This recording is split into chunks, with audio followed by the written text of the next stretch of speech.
Hey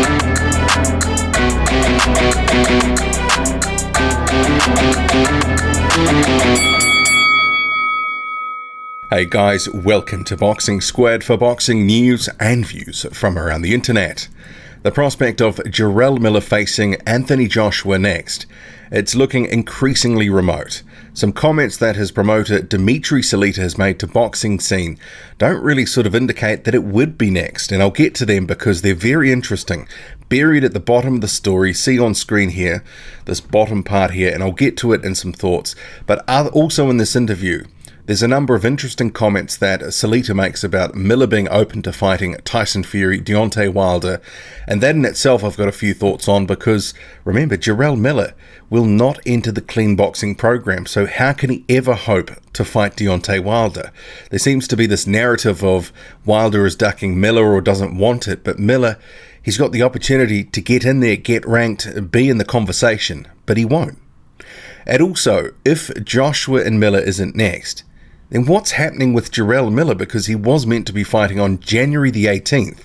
It's less than 10 days out from that date, no opponent. Not a good look, but we'll crack into it. Buckle in. Let's go. So this BoxingScene.com article, down the bottom of the article, almost buried at the end, literally. So this here, Salita acknowledged ongoing talks for a clash between Miller and Joshua. We've had discussions about Jarrell fighting Anthony Joshua for about a year. There's been discussions of them fighting in New York. There have been discussions of them fighting in England. There was mentions of Jarrell being in the mix with a few other names as a possible fight for Joshua. In this go-around, there have been discussions, but nothing concrete. We'll see what happens in the not-too-distant future. Dmitry Salita's statements to Boxing Scene, as reported at the bottom of this article.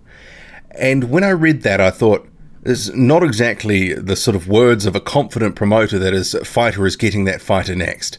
If anything, it says the opposite, that, there's been some talks, but nothing has been firmed up to the point where he can big it up and sort of say, look out, New York, it's coming. Because if it was next, and if it was going to be May, June, July, whatever, and if Anthony Joshua was to give up Wembley for Joshua in New York, he'd be really talking it up. And what he's doing is quite far from that.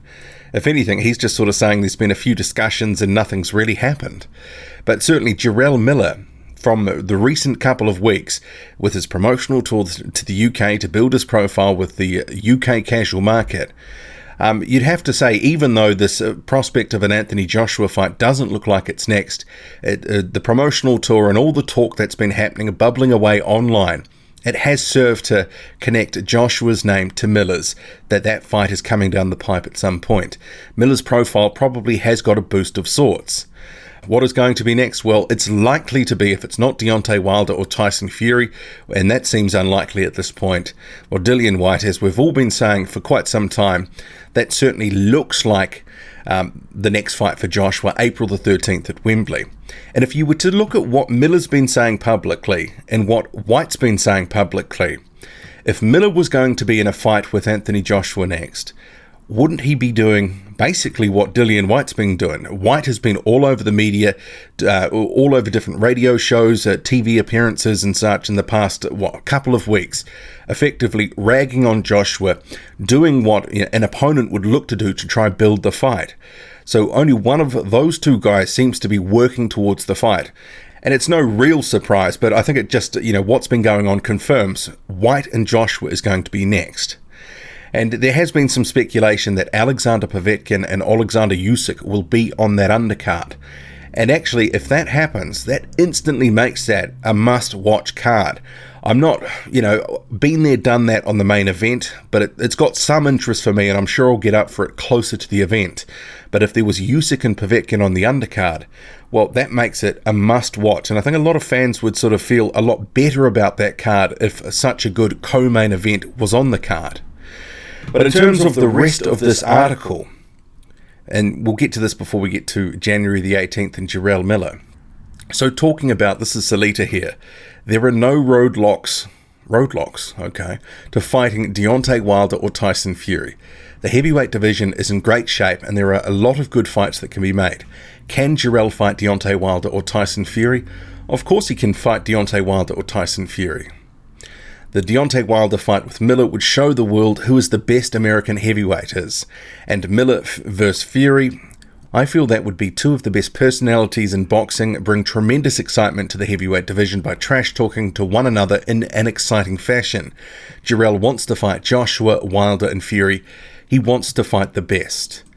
Some of the way that's sort of couched, it sort of feels from Salita that Miller's still very much on the outside looking in, and I guess that's the way a lot of fans feel about it. But let's talk about fighting Deontay Wilder. As I sort of mentioned in the sort of intro section there, it just can't happen. Miller and Salita have been doing this for some time, talking up the prospect of fighting Wilder, having this American showdown. But if Miller will not sign up to the WBC clean boxing program and he's shown no inclination to do so, he can never get that title shot. So all this is, just blowing smoke. It really just is talk for the sake of talk. It's just another opportunity to get Miller's name out there, connect it to the champions, say that he's up for those fights. And Jarrell Miller and Tyson Fury, that feels even more remote than a Wilder or Joshua fight.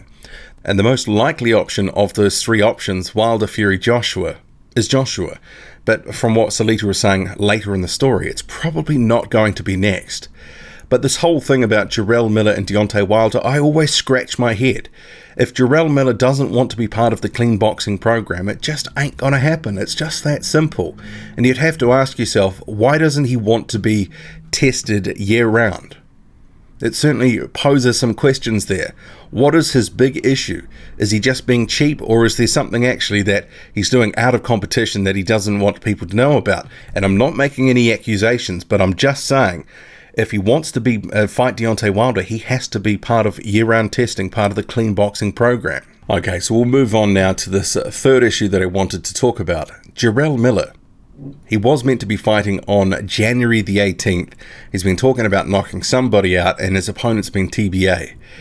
It's January the 10th where I am. It might be January the 9th where you are in the Northern Hemisphere by the time this goes up.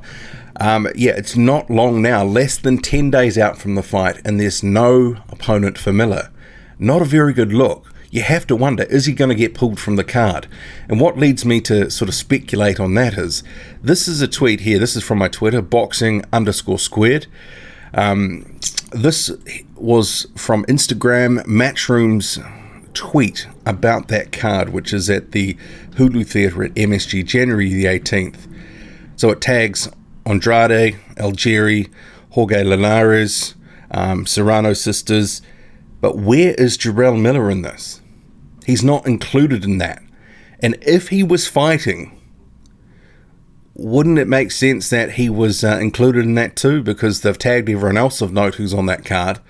So we'll have to see what happens there, because I'm just not sure that Jarrell Miller is actually going to be fighting on this date. It's starting to look a bit unlikely. We know he's looking for soft fights right now until he gets a title fight.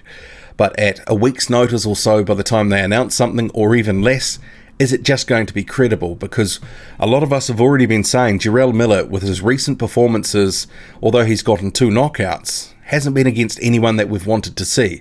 And if they announce someone at such short notice, his credibility might take a hit again, especially if it was no one good, if it was just a tune-up fight. And remember, Jarrell Miller's all about ringing the till here for easy paydays, because he's made no secret that he wants to remain active, collect checks. But there becomes a sort of bit of a cut-off point where, you just can't fight anybody and expect to get paid, hundreds of thousands of dollars or whatever deal he's on. And he has re-signed with DAZN. I'm not sure. We'll have to see what that deal is that he's sort of re-upped with. The original one was the 2-fight deal. And that was those 2 soft fights, those 2 gimmies that he was given of Adamek and Dinu. And we need to see him in better fights, because what's the point of just, rolling through all this dross opposition, because that can never build his, the hype around Jarrell Miller, can never build the credibility with fans if he's staying busy with people no one wants to see him with.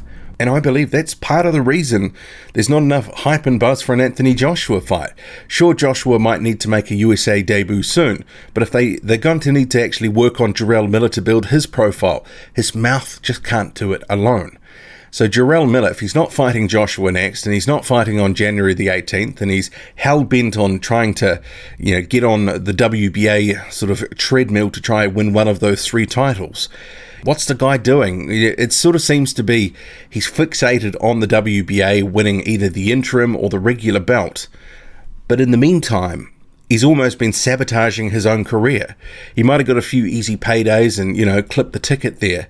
But with fans, he's certainly lost some respect in my view. Anyway, I'll wrap it up there, but what do you make of it all? Dmitry Salita didn't really seem to be sort of that jazzed and wasn't really sort of pushing a Joshua Miller fight was next. This go round had nothing concrete. We'll see what happens in the future. And Jarrell Miller calling out Deontay Wilder again, yet he won't sign up to the clean boxing program. And January the 18th, what is happening there? Is he or isn't he fighting? Drop a comment. Loud and often. Hit like, hit subscribe. Follow me on Twitter, boxing_squared. I'm out.